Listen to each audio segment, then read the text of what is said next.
Green roofs are cool roofs in summer, but will keep you warmer in winter. Autumn is the time to start. I'll show you how. It's cheap, all you need is shading, weed mat, mineral wool, bark, earth, tie wraps, and bamboo sticks. Cut 1 meter by 1 meter shading and weed mat. Put the mineral wool. Add bark as plant food.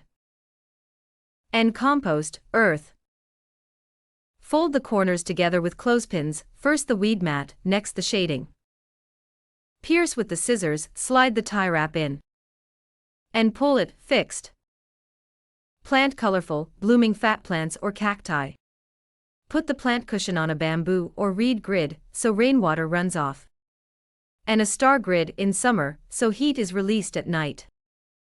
You can start with just 1 bedroom, but if you cover half the roof, you can save up to half on energy costs and carbon. So do try it.